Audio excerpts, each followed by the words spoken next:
Okay, so in the previous videos, we analyzed the effects of immigration on various subsets of U.S. citizens. So consumers, employers, and some workers are very likely to benefit from immigration.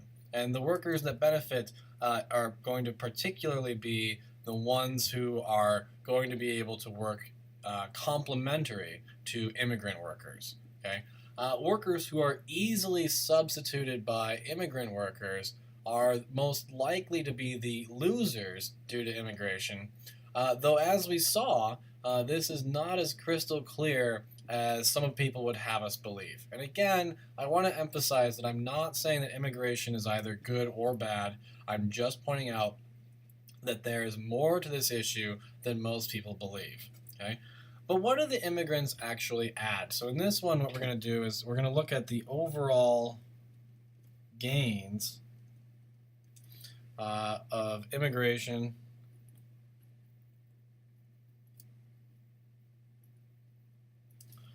versus the overall losses. Okay?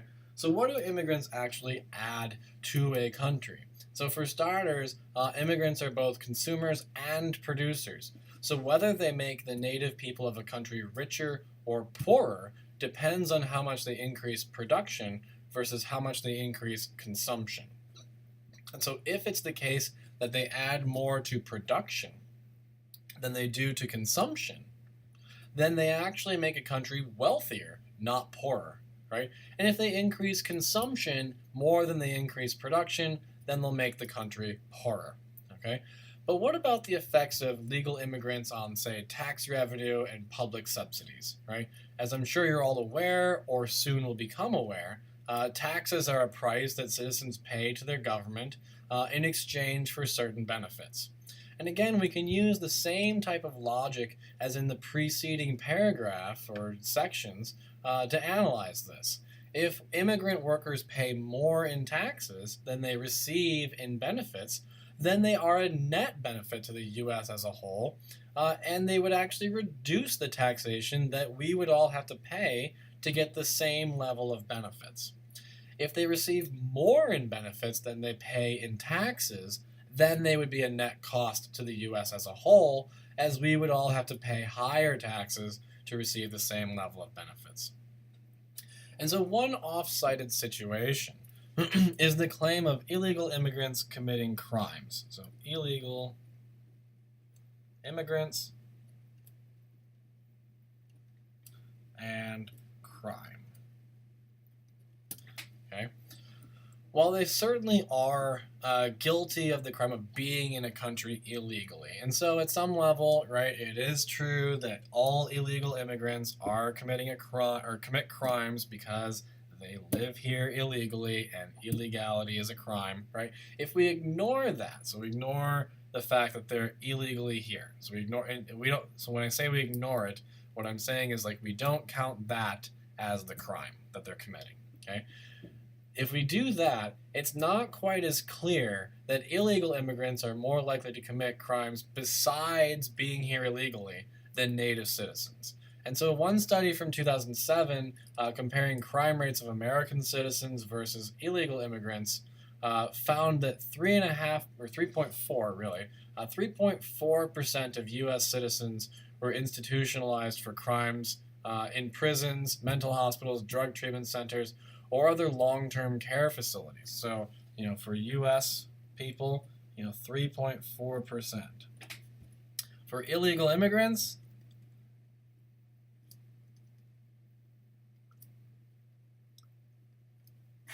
that number was a mere 0.7%, right? And so what this means is that Native American citizens are actually 5 times more likely to commit crimes than illegal immigrants. Studying workers with less than a high school education is even more stark. And so if you are a U.S. citizen with less than a high school education, you have an 11% chance of committing a crime or being caught and thrown in prison for committing a crime, versus a mere 1% of illegal immigrants with less than a high school education being institutionalized. Okay? And so the theoretical reasons behind this are somewhat clear. If a U.S. citizen commits a crime, they get sent to jail, which is undoubtedly not fun. Okay? But if an illegal immigrant commits a crime, they get sent to jail and almost certainly deported back to the country that was so unpleasant that they risked their lives to enter the U.S. illegally. And so it seems that most illegal immigrants just want to be left alone to work. In fact, if you look up like sheriff reports from Arizona, what you actually find are that many of the illegal immigrants actually become informants for the police departments in exchange for the officer's assurance that they'll actually just look the other way when it comes to immigration situations. And so what's actually happening there is that the illegal immigrants are reducing the amount of crime that goes on in these towns in Arizona by actively informing the police of crimes or plans to commit crimes. Okay? And so that's like a tremendous, benefit here. The other obvious benefits, are the economic benefits of, lower costs of goods, all kinds of fun stuff. And so it's not, again, I'm not trying to say anything, good or bad about illegal immigration or immigration in general. I'm just saying that, these things are significantly more complicated than people typically assume, right? We also found in several studies that it turns out that immigrants consume far less in terms of benefits than they do in taxes. We find arguments that illegal immigrants actually do pay taxes. They pay Social Security taxes despite the fact that they are completely ineligible to ever receive them because they don't have a Social Security number. And so what they're doing is they're just subsidizing our Social Security program. So we find lots of conflicting reports. This issue is far from settled. We find other reports that say, illegal immigrants are nothing but a drain on society and we should deport them all.